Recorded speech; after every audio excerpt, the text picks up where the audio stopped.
ছাত্ৰ-ছাত্ৰীসকল প্ৰথম ভিডিঅ'ত তোমালোকৰ পৰা যিখিনি সঁহাৰি লাভ কৰিলোঁ তাৰ বাবে তোমালোকলৈ বহুত ধন্যবাদ থাকিলে। প্ৰথম ভিডিঅ'টোত আমি কি ধৰণে দ্বিঘাত সমীকৰণ গঠন কৰা হয় বা দ্বিঘাত সমীকৰণৰ আদৰ্শ ঠাঁচ কি আৰু 4.1 অনুশীলনীৰ আমি কেইটামান প্ৰশ্ন সমাধান কৰিলোঁ। আজি আমি দ্বিঘাত সমীকৰণৰ আমাৰ পাঠত থকা অনুশীলনী 4.2 কেইটামান সমস্যা সমাধান কৰিম। আমি আগতে দ্বিঘাত বহুপদৰ শূন্য নিৰ্ণয় কৰিছিলোঁ আৰু সেই শূন্য আৰু এই দ্বিঘাত বহুপদৰ সমীকৰণৰ মূল দুইটা একেই বস্তু। গতিকে আমি যি ধৰণে শূন্য নিৰ্ণয় কৰিছিলোঁ ঠিক একেধৰণে আজি আমি দ্বিঘাত সমীকৰণৰ মূল নিৰ্ণয় কৰাৰ প্ৰক্ৰিয়াটো শিকিম। তাৰ বাবে আমি অনুশীলনী 4.2 প্ৰশ্ন নং 1 ইয়াতে আমাৰ আছে প্ৰথম প্ৰশ্নটো আছে √2x² plus 7x plus 5√2 is equals to 0. তো আমাৰ ইয়াতে প্ৰশ্নটো √2x² plus 7x plus 5√2 equals to 0. এই প্ৰশ্নত আমি ইতিমধ্যে দ্বিঘাত বহুপদ এটাত কি ধৰণে আমি উৎপাদক নিৰ্ণয় কৰিছিলোঁ সেইটো আমি জ্ঞাত, আমি জানো। তো দ্বিঘাত বহুপদ এটাৰ উৎপাদক নিৰ্ণয় কৰা প্ৰক্ৰিয়াৰ দৰে এই সমীকৰণটোৰ আমি প্ৰথমতে দুটা উৎপাদক উলিয়াম, তাৰপিছত ইয়াৰ মূল নিৰ্ণয় কৰিম। x² plus bx plus c equals to 0 এটা আমাৰ দ্বিঘাত সমীকৰণ এটাৰ আৰ্হি আছিল। আৰু আমি যদি ইয়াতে 0টো নলওঁ তেতিয়া ax² plus bx plus c এটা আমাৰ দ্বিঘাত বহুপদৰ আৰ্হি। তো দ্বিঘাত বহুপদৰ এটাৰ আমাৰ উৎপাদক নিৰ্ণয় কৰিবলৈ আমি কি কৰিছিলোঁ, x² সহগ a আৰু ধ্ৰুৱক পদ c এই দুটা আমি প্ৰথম পূৰণ কৰিছিলোঁ, a into c কৰিছিলোঁ। গতিকে ইয়াতো আমাৰ a ৰ স্থানত আছে √2 আৰু c ৰ স্থানত আছে 5 into √2। গতিকে আমি 5√2 into √2 যদি পূৰণ কৰোঁ এইটো আমাৰ হৈ যাব 5 into 2 is equals to 10। গতিকে আমি 10ৰ দুটা এনেকুৱা উৎপাদক ল'ব লাগিব যাৰ যোগফল বা বিয়োগফল আমাৰ 7x হয়। গতিকে 10ৰ উৎপাদক আমাৰ দুটা হৈ আছে 5 আৰু 2। গতিকে আমি 5 plus 2 কৰিলে আমাৰ কিমান হ'ব, equals to 7। অৰ্থাৎ আমি মধ্যপদ বিভাজন কৰি আমি 7x দুটা পদলৈ ভাঙি দিম। গতিকে আমি চাওঁ প্ৰথমতে সমাধান সলিউশন ললো যে আমি প্ৰথম প্ৰশ্নটো এবাৰ লিখি লম plus 7x plus 5√2 is equals to 0। আমি ইয়াতে ইমপ্লাইজ ইউজ কৰিম কাৰণ ইয়াতে এটা সমান চিহ্ন আৰু ব্যৱহাৰ হ'ব। গতিকে আমি প্ৰথমতে কি কৰিলো √2x² প্লাস এই মধ্যপদটোক আমি দুটা পদলৈ ভাঙি দিম। আমি কেনেকৈ ভাঙিম, 2x plus 5x। গতিকে আমি ইয়াতে উলিয়াই লৈছো 5 × 10ৰ দুটা উৎপাদক 2 পূৰণ 5, 2 আৰু 5 এই দুটাক যোগ কৰিলে আমাৰ 7 হয়। গতিকে আমি 7x টো 2x plus 5x কৰি ললো আৰু প্লাস 5√2 is equals to 0। আমি দ্বিতীয় পৰ্যায়ত কি কৰিম, √2x² প্লাস এই 2 টোক আমি কি কৰি দিম √2 অৰ্থাৎ 2 মানে দুটা √2 পূৰণফল আমাৰ কি হয় 2 হয়। ইয়াতে আমি x লম plus 5x plus 5√2 is equals to 0। এতিয়া আমি কি কৰিম, ইয়াত পৰা মিল থকা আমি সংখ্যাবোৰ আমি কমন লম। গতিকে ইয়াতে আমাৰ √2 আৰু √2 ইয়াতে মিলি আছে আৰু ইয়াতে এটা x আছে, ইয়াতে এটা দুটা x² আছে অৰ্থাৎ দুটা x পূৰণ হৈছে। গতিকে আমি √2 আৰু x কমন ল'ব পাৰিম। গতিকে ইয়াতে আমাৰ থাকি যাব x আৰু ইয়াতে √2 আৰু x টো আমি কমন লৈ ললো। গতিকে আমাৰ থাকি গ'ল অকল √2। ইয়াতে আকৌ আহিলো আমাৰ নেক্সট ইয়াতে প্লাস আছে, গতিকে আমি প্লাস চিহ্নটো ল'ব লাগিব। ইয়াত আমাৰ দুইটা পদতে চাম, ইয়াতে 5x আছে, ইয়াতে 5√2 আছে। গতিকে আমি 5 কমন ল'ম, তাহলে ইয়াতে থাকিব x plus √2 is equals to 0। এতিয়া আমি ইয়াতে কি কৰিম, √2 আৰু x plus 5 এই দুটা পদ মিলাই এটা উৎপাদক বনাম আৰু x plus √2 অৰ্থাৎ ইয়াতে দুটা x plus √2 আছে, তাৰ পৰা আমি এটা x plus √2 লৈ লম আৰু সমান 0। তো এতিয়া আমি কি কৰিলো, এই যেটো দ্বিঘাত সমীকৰণ দ্বিঘাত বহুপদ আছিল এই দ্বিঘাত বহুপদক আমি দুটা উৎপাদকত ভাঙিলো। এতিয়া আমি কি কৰিম, এই দুইটা উৎপাদককে √2x plus 5 মান 0 এই 0 লগত লম প্ৰথম উৎপাদকটো বা x plus root over 2 equals to 0 লম এতিয়া আমি কি কৰিম root over 2x বাওঁফালে ৰাখি পাছক পক্ষান্তৰ কৰিম এটো যোগাত্মক সংখ্যা আছিল সোঁফাললৈ লৈ যোৱাৰ লগে বিয়োগাত্মক হ'ব এতিয়া আমাৰ x ইয়াতে ৰাখি দিও যদি ইয়াতে root over 2 টো আমাৰ হৰণত বহিব আৰু আমি এটা x ৰ মান পালো বা ইয়াতে আমি x ৰাখি দিও দিলে ইফালে root over 2 যদি আমি পক্ষান্তৰ কৰো minus root over 2 যদি দেখা গল যে x ৰ আমি দুটা মান পালো x equals to -5 by root over 2 x equals to minus root over 2 গতিকে এটাকে আমি লিখিম নির্ণয় মূল -5 by root over 2 আৰু minus root over 2 এনেদৰে আমি এটা দ্বিঘাত সমীকৰণৰ এনেকৈ আমি মূল নিৰ্ণয় কৰিব লাগিব এতিয়া আমি আহো আমাৰ অনুশীলনী দিয়া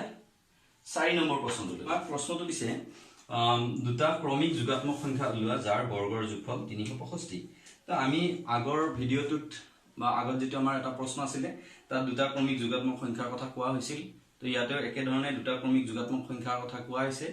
আৰু সংখ্যা দুটাৰ বৰ্গৰ যোগফল 365 হয় বুলি কৈছে আমি প্ৰথমতে ইয়াতে নজনা সংখ্যা দুটা হল এটা আমি ধৰিলাম x আৰু আন এটা ধৰিম যেহেতু ক্ৰমিক আনটো ধৰিম x + 1 আৰু সেইটোৰ পৰা আমি কি কৰিম প্ৰথমতে আমি দ্বিঘাত সমীকৰণটো গঠন কৰিম তাৰ পিছত আমি তাক সমাধান কৰি তাৰ মূল নিৰ্ণয় কৰিম অৰ্থাৎ আমি সংখ্যা দুটা নিৰ্ণয় কৰিম তো ইয়াৰ বাবে আমি প্ৰথমতে 4 নং প্ৰশ্নটো আমি সমাধান কৰিবলৈ লৈছো ইয়াতে ধৰা হল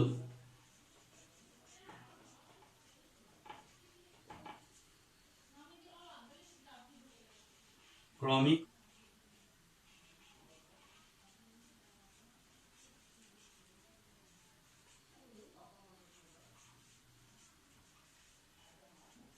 সংখ্যা দুটা x আৰু x + 1 তো আমি সংখ্যা দুটা ললো এটা x + 1 এটাকে আমি লম প্ৰশ্ন মতে আমাক কৈছিল যে সংখ্যা দুটাৰ বৰ্গৰ যোগফল 365 গতিকে আমাৰ এটা সংখ্যা প্ৰথম সংখ্যাটো তাক যদি বৰ্গ কৰি দিও সংখ্যাটো আছিল আমাৰ x ইয়াক বৰ্গ কৰিলে হ'ব x² প্লাস দ্বিতীয় সংখ্যাটো আছে আমাৰ x + 1 এটা আমি x + 1 হিচাপে তাক আমি x + 1 হিচাপে লম লৈ ইয়াক বৰ্গ কৰি দিলো গতিকে প্ৰথম সংখ্যাটোকো বৰ্গ কৰা হ'ল দ্বিতীয় সংখ্যাটোকো বৰ্গ কৰা হ'ল হয় দুইটাকে যোগ কৰিলো আমি যোগফলটো পাম 365 এতিয়া আমি কি কৰিম এটো x² হিচাপে ৰাখিলো প্লাস আমাৰ যেটো x + 1 হোল স্কয়াৰ এটো আমাৰ এটা অভেদৰ লগত মিলা আছিল ইয়াৰ অভেদটো আছিল এনেকুৱা a + b whole square = a² + 2ab + b²। এই অভেদৰ আৰ্হিতে আমি ভাঙি যাম এতিয়া এটা আমাৰ x আছে গতিকে x টো আমাৰ x² হৈ গল প্লাস 2 * a এৰ ঠাইত আছে x আৰু b ঠাইত আছে আমাৰ 1 গতিকে অকল x এ হ'ব প্লাস লাষ্টত আমাৰ b² আছে গতিকে 1² হ'ব লাগে তো 1² মানে আমাৰ 1 এ লিখিম আৰু ইফালে 365 কো একেলগতে আমি কি কৰিম পক্ষান্তৰ কৰি বাওঁফাললৈ আনি লম সমান 0 হ'ল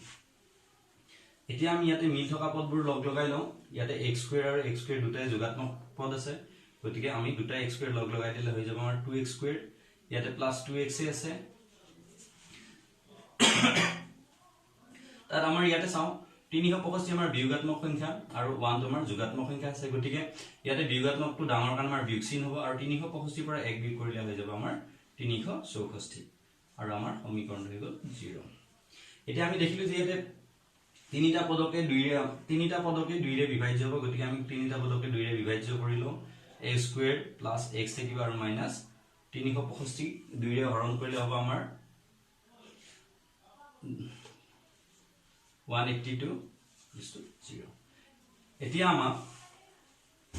আগৰ দৰে আমি ইয়াতে আছিল x² আমাৰ এৰ স্থানত আমাৰ x² সহগ আছে আমাৰ 1 আৰু ধ্ৰুবক পদ আছে 182 গতিকে আমাৰ দুইটাৰ পূৰণফল 182 হ'ব গতিকে আমি 182 এৰ এনেকুৱা দুটা উৎপাদক লাগিব যাৰ যোগ বা বিয়োগফল আমাৰ কি হ'ব লাগে x হ'ব লাগে গতিকে আমি 182 কি কৰি দিম উৎপাদক বিশ্লেষণ কৰিম মৌলিক উৎপাদক বিশ্লেষণ কৰিব লাগিব ইয়াতে আমি গতিকে এইটো আমাৰ যুগাত্মক যুগ্ম সংখ্যা আছে গতিকে প্ৰথম 2 ৰে কৰিম 2 9 গুণ 18 2 গুণ 9 গুণ 9 তাৰপিছত পালো আমি 91 গতিকে এইটো আমি কি ধৰণে কৰিম গতিকে আমি 7 * 13 কৰি দিম 7 13 গুণ কি হয় আমাৰ 91 হয় গতিকে আমি দেখিলো যে 182 ৰ উৎপাদক হল 2 * 7 * 13 বা 2 * 7 14 * 13 is equals to 182 গতিকে আমি দেখিলো যে 14 আৰু 13 এই দুটা আমি যদি 14 ৰ পৰা 13 ক মাইনাস কৰি দিও তেতিয়া আমি পাম 1 অৰ্থাৎ আমি এনেকৈ লব পাৰো যে 14x - 13x = 1 1x বা আমি অকল x বুলি ললেও 1x বা অকল কি আমি x বুলি ললেও হ'ব ইয়াতে গতিকে দেখা গল আমি এইটোৰ পৰা পালো যে 182 ৰ উৎপাদক হল 14 আৰু 13 যাক বিয়োগ কৰি দিলে আমি 1 পাম অৰ্থাৎ আমি 1x টো পাই যাম গতিকে আমি মধ্যপদ বিভাজন কৰিবলৈ গলে আমি ললো x² + 14x যোগাত্মকত লম আৰু -13x বিয়োগাত্মক লম আৰু 182 ললো = 0 এতিয়া আগৰ দৰে আমি কমন লম এই দুটাৰ পৰা কমন লবলৈ আমাৰ x আছে গতিকে আমি ললে x + 14 থাকি গল ইয়াতে এই দুটাৰ পৰা কমন লবলৈ আমাৰ থাকিল -13 গতিকে ইয়াতে আমাৰ x ৰব আৰু যেহেতু এটো ঋণাত্মক সংখ্যা আমি কমন লৈছো গতিকে আমাৰ ইয়াতে এটো বিয়োগ চিহ্নটো যোগ চিহ্ন হয় +14 হ'ব আৰু এটো 0 হ'ব এতিয়া আমি আগৰ দৰে x - 13 এটা পদ লম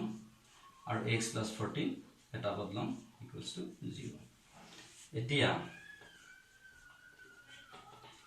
আমি আগৰ দৰে x - 13 = 0 লম বা x + 14 = 0 লম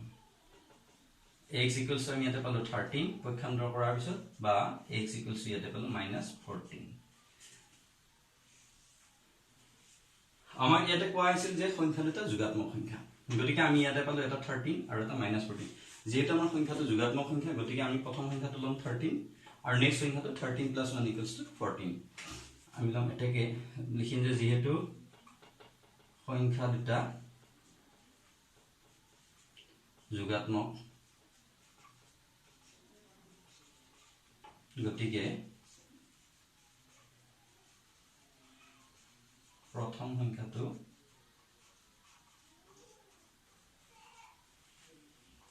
হ'ব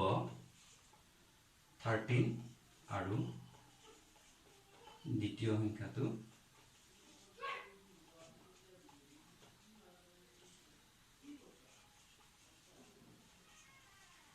হ'ব 14 আমি এই ধৰণে এই প্ৰশ্নটো আমি এনেকৈ সমাধান কৰি যাব পাৰিম এতিয়া আমি আহোচোন তাৰ পৰৱৰ্তী প্ৰশ্নটো আছে আমাৰ 5 নং প্ৰশ্ন এই 5 নং প্ৰশ্নটোত আমাক দিয়া আছে এটা সমকোণী ত্ৰিভুজৰ উচ্চতা ইয়াৰ ভূমিতকৈ 7 সেন্টিমিটাৰ কম সমকোণী ত্ৰিভুজ এটাৰ উচ্চতা ইয়াৰ ভূমিতকৈ 7 সেন্টিমিটাৰ কম যদি অতিভুজটো 13 সেন্টিমিটাৰ হয় আন বাহু দুটা উলিওৱা তো এইটো এটা বৰ ধুনীয়া প্ৰশ্ন এই প্ৰশ্নটো বিশেষ জটিল প্ৰশ্ন নহয় এইটো আমি ইতিমধ্যে শিকি আহিছিলো যে পাইথাগোৰাছৰ সূত্ৰ ইয়াতে পাইথাগোৰাছৰ সূত্ৰৰ প্ৰয়োজন হ'ব আমি প্ৰথমতে এটা সমকোণী ত্ৰিভুজ আঁকি চাওঁ আমাৰ সমকোণী ত্ৰিভুজ এটাত কোৱা হৈছে যে উচ্চতা ইয়াৰ ভূমিতকৈ 7 সেন্টিমিটাৰ কম অৰ্থাৎ ইয়াৰ ভূমিটো দীঘল হ'ব যদি আমি উচ্চতাক যদি x বুলি লওঁ তেন্তে ইয়াৰ ভূমি হ'ব x + 7 কাৰণ আমাক কোৱা হৈছে যে উচ্চতা ভূমিতকৈ 7 সেন্টিমিটাৰ কম গতিকে আমি ভূমিটো উচ্চতাৰ লগত যদি আমি তুলনা কৰো তেতিয়াহলে আমি ভূমিৰ লগত 7 যোগ দিম আৰু যদি আমি ভূমিক যদি x ধৰি লওঁতে তেতিয়া আমি উচ্চতাত আমি x - 7 ললোহেঁতেন এতিয়া আমাক ইয়াতে কোৱা হৈছে ইয়াৰ অতিভুজডাল দিয়া আছে অতিভুজডালক আমাক কোৱা আছে 13 সেন্টিমিটাৰ অতিভুজডাল আমাৰ কিমান কোৱা আছে 13 সেন্টিমিটাৰ গতিকে এইটো একদম সহজ প্ৰশ্ন হৈছে ইয়াতে আমি সমাধান কৰিবলৈ যাতে ইয়াতে পাইথাগোৰাছৰ সূত্ৰ ব্যৱহাৰ কৰিম আৰু প্ৰথমতে পাইথাগোৰাছৰ সূত্ৰ ব্যৱহাৰ কৰাৰ পিছত আমি ইয়াতে সমীকৰণটো গঠন কৰিবলৈ পাৰিম সমীকৰণটো গঠন কৰাৰ পিছত আমি সুন্দৰকৈ আমি ভূমি আৰু উন্নতিটো নিৰ্ণয় কৰিব পাৰিম গতিকে আমি এই প্ৰশ্নটো আমাৰ আছিল প্ৰশ্ন নং 5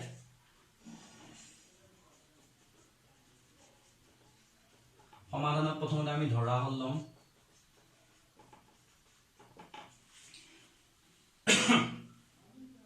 ধৰা হল আমি ত্ৰিভুজটোৰ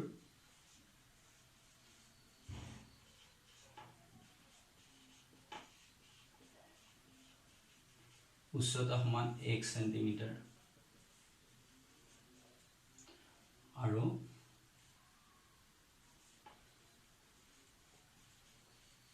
ত্ৰিভুজটোৰ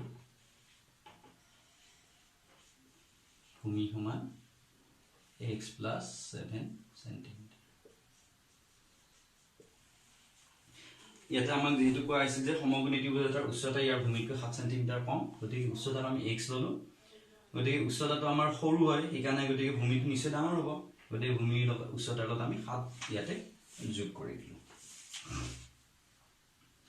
এতিয়া আমি পাইথাগোৰাছ ইয়াতে লিখি আগতে আমি প্ৰশ্নমতে লিখিছিলো এতিয়া আমি লম পাইথাগোৰাছৰ সূত্ৰ প্ৰয়োগ কৰি পাম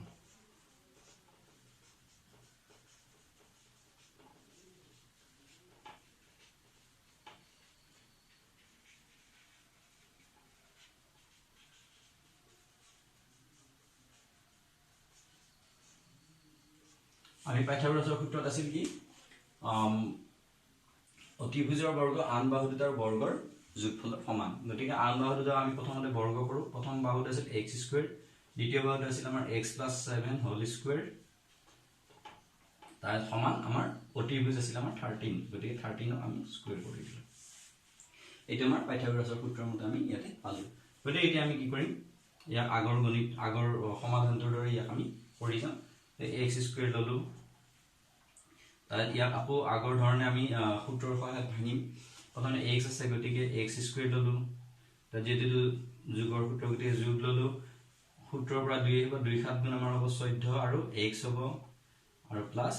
7 স্কয়াৰ হলে 7 7 গুণ 49 আৰু সমান 13 13 গুণ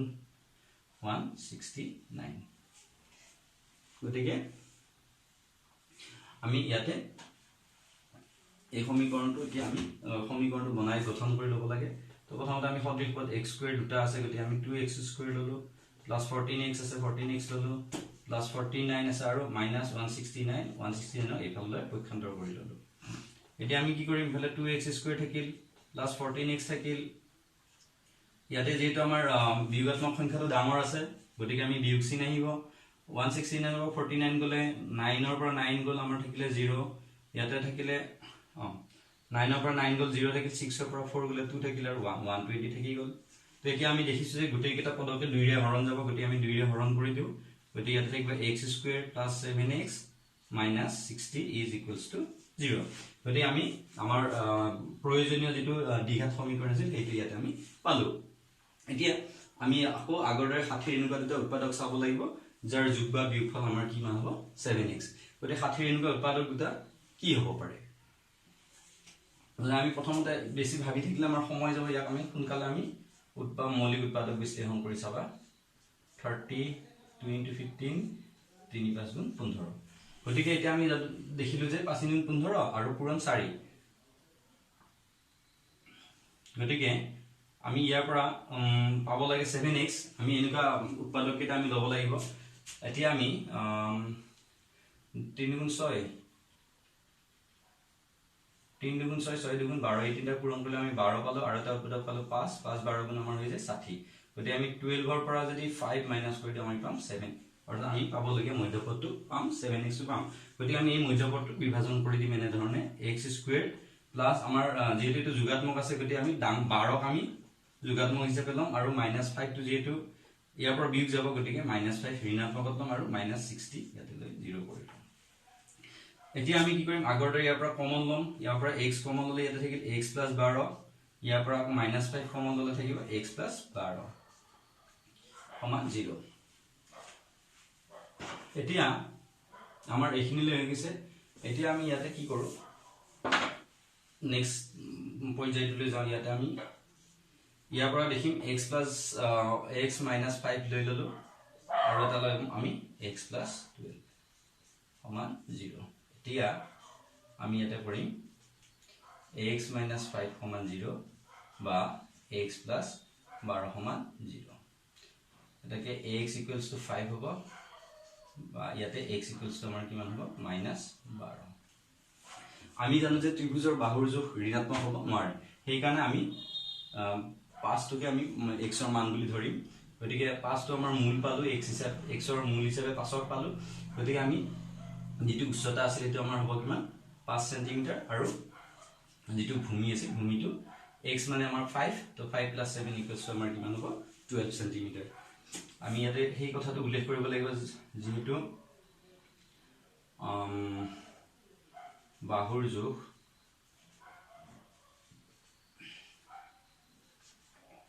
ঋণাত্মক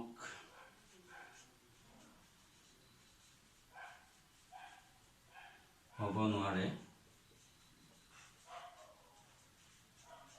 সেয়ে ত্ৰিভুজটোৰ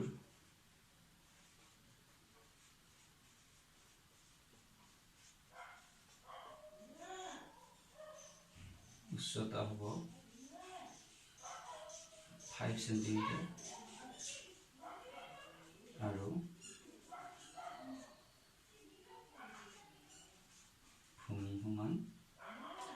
5 + 7 = 12 সেমি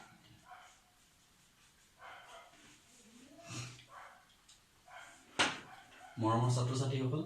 আজি আমি 4.25 নং প্ৰশ্নটোলৈ সমাধান কৰিলো আশা কৰিছো তোমালোকে এই ভিডিঅটোৰ সহায়ত উপকৃত হ'বা আগলৈ মই এই ধৰণে ভিডিঅ প্ৰস্তুত কৰি আগবঢ়াই থাকিম তোমালোকৰ যদি কিবা ধৰণৰ প্ৰশ্ন সুধিবলগীয়া থাকে বা কিবা জানিবলগীয়া থাকে মোক কমেন্ট বক্সত কমেন্ট কৰিবা মই যিমান পাৰো তোমালোকক সহায় কৰি যাম আজিৰ ভিডিঅটো মই ইমানতে সামৰণি মাৰিছো ধন্যবাদ